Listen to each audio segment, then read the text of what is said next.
Hello everyone! Gusto ko lang ipakita yung toner na ginagamit ko. So, ito yung ginagamit kong toner. Yan, ito. VC.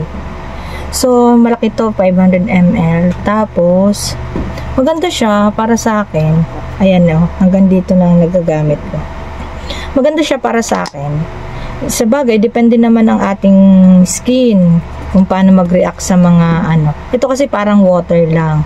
So, hindi masyadong harmful sa pisngi.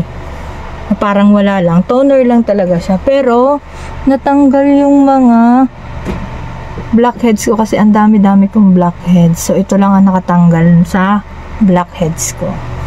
So, ito. Sa Shopee ko to na-order. So, ilalagay ko ang link sa baba. Para kung gusto nyo lang po, ayan, ito, BC. So, mura lang siya. So, try nyo kung maging okay sa inyo. So, yun lang. Bye!